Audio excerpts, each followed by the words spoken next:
What's up, everybody? Welcome back to my channel. Thank you so much for clicking on the video. I know it has been a minute, and that's why I got a good video for y'all today, okay?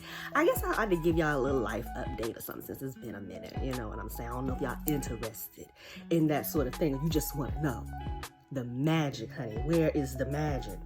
But, you know, again, good busy, but been busy.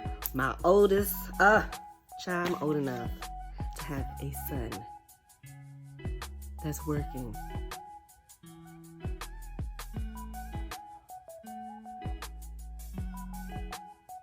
All the parents out there know exactly what that look that look is. Oh my God, I was in Cracker Barrel the other day. Okay, you know, networking, honey.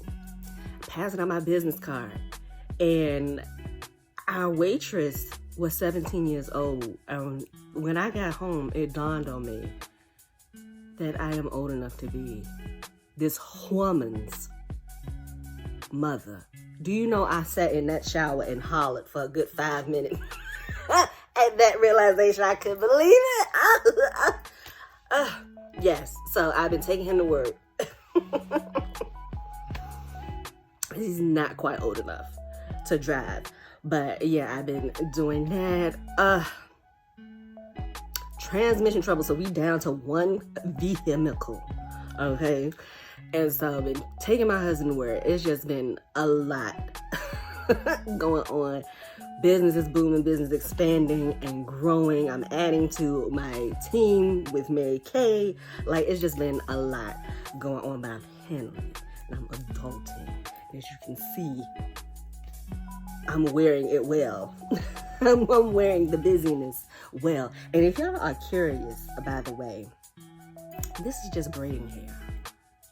I take a pack of braiding hair and I loop a ponytail on one of those, like, you know, like the Ouchless or whatever ponytail holders, and I loop it up there. I can't explain, but I think those of you who know, in the know exactly what I mean. And I make a ponytail out of it, and then I just tie that around my ponytail and then wrap it, and that's it.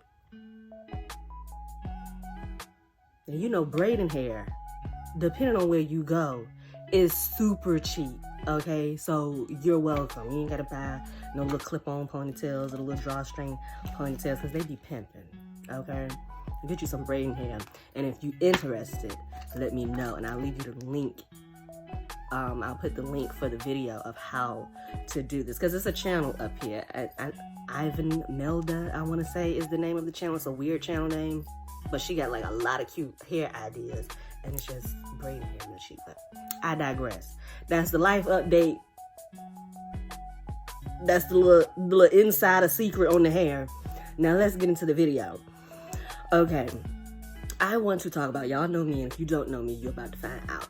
Y'all know me, I like to give y'all the other side of magic. There's a lot of, you know, love and light takeover when it comes to witchcraft, and it's hard to find that left-hand side, that baneful side, you know, the true witchcraft. Let's keep it real. Real witchcraft has teeth. I would say, in my humble opinion, but damn that. Real witchcraft has teeth. Then that's it, okay? It has a left hand and a right hand. And just because it has both does not make it evil. It makes it balanced, is what it does. So I want to talk to y'all about using crystals and baneful magic, because you don't ever find that. You can find so much information on the healing properties of crystals and what crystals are going to draw money and love and what's going to balance your chakras and all of that jazz. But where's the information on using crystals for other things? So this isn't going to be an exhaustive list at all, okay? And so I'm just going to go over a few crystals and how you can use them for more nefarious purposes. So kyanite. Kyanite can actually be used, it's really good for domination, control, compelling, influencing people's thoughts. It could be used in obsession spells, changing someone's mind. And it penetrates their mind and it penetrates their energy, and that's how it causes influence. So kyanite can be used for that. Meteorite is just a general amplifier. So, you trying to kick your spell up a notch, whatever it is, meteorite is just a good stone to use. And it is just a strong magnet. So if you're trying to draw misfortune to a person, you can use meteorite for that. Amethyst actually can make a person spiral downward. It can influence thoughts as well. And when it comes to stones like this, because amethyst is a healing stone, and so healing stones in general can do this, and you can use them in this way. Healing stones, a lot of times when you start working with healing stones, negative things and like things from the past start coming up. They start coming up so you can resolve them, so you can heal them. But if you're using it in Baneful magic, you can use that, to your advantage, to just make it come up and make a person obsess over these negative things, or get stuck in a loop of just, negative self-thinking. Or just reminiscing about the bad things in the past. Amethyst can be used for that. Amethyst can be used for reversing energy back to others. It can be used to make a person overly emotional. Okay. It can create problems in relationships for that reason, and not just romantic relationships, any relationships, because it just makes it can make a person overly sensitive, really touchy, takes everything to heart, and just makes a person prickly in a sense. Smoky quartz, I think y'all can kind of guess based off of the name, doctrine of signatures, what smoky quartz can do. It can cause confusion, okay? It causes confusion. It causes misunderstandings. Smoky quartz can also be used to cloak and hide yourself. Hide the origin of you, being the origin of whatever baneful magic it is that you are working with.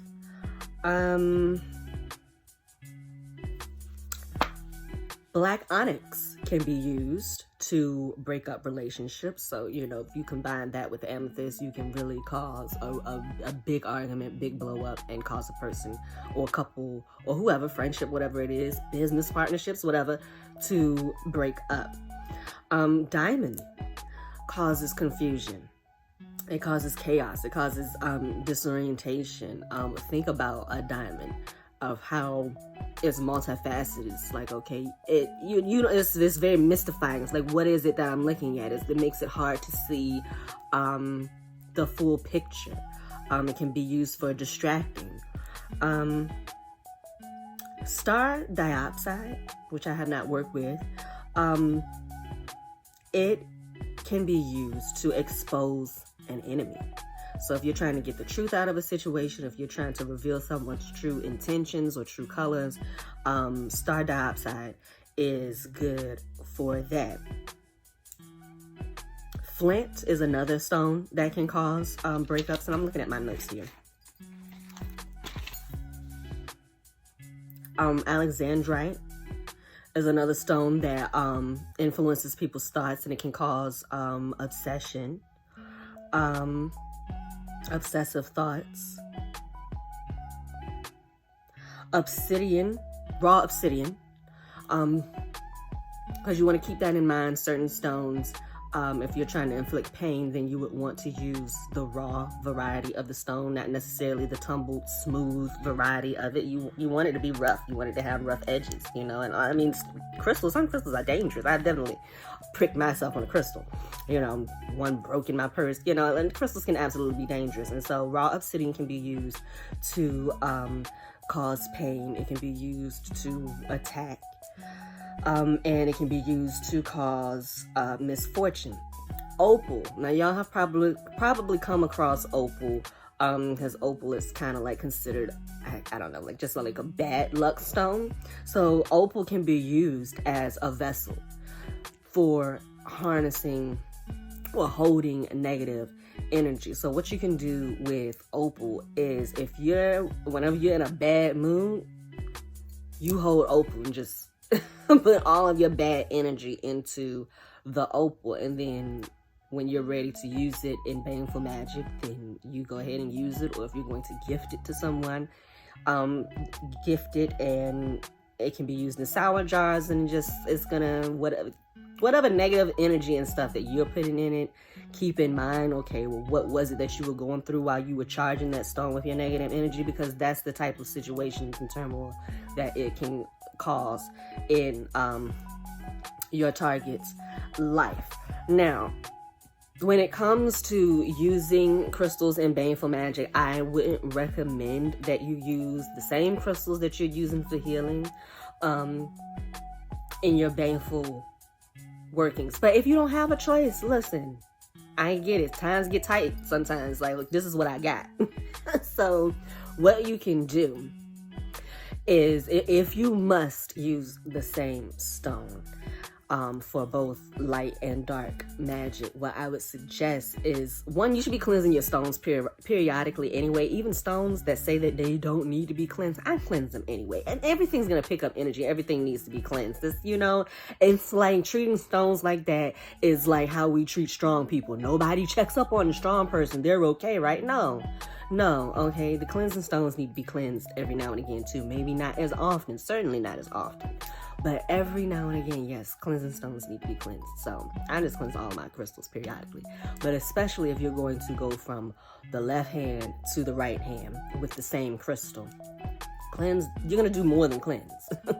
Okay, you cleanse your things after you're done with a ritual anyway. That's part of closing out, cleansing and protecting and doing what you need to do to ground and all of that. But you're going to take extra measures if you're, again, using the same crystal for left-hand magic as you are for right-hand magic. I would suggest that you bury that crystal for a few days, probably more than a few days. It really just depends on what it is that you were doing. The heavier the magic, the darker the magic, the longer it needs to be cleansed, okay, or buried. So you could bury it in a pot of earth.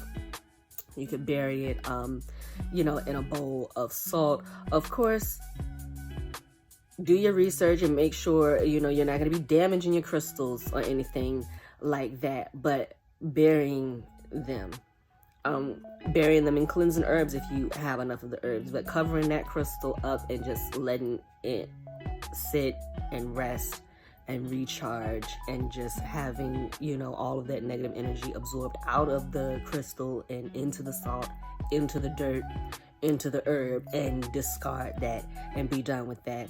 And still, I would let it rest, let it chill, let it, you know, let the stone kind of get its bearings or what have you, and then use it in other spell work. And this is going to be a very intuitive thing, you know, you just working with the stone, going to the stone, picking it up, and you'll get it. And not even picking it up, it could just be simple. You walk to the stone or looking at the stone, and you'll get a vibe like it's not ready yet. I just need to let it sit there and cleanse some more. So, but yeah, that's what I would suggest if you have to use the same stone for Baneful and beneficial magic. But ultimately, I would suggest that you have certain stones for certain purposes. Okay, so that is it, you guys. Thank you so much for clicking on the video. Thank you so much for watching. If you have video suggestions, absolutely leave them in the comments. Don't forget to comment. Even if you don't have any video suggestions, just say, hey, how you doing, what's up? Make sure you're subscribed, click that notification bell, and I will see you on the next video, y'all. Bye.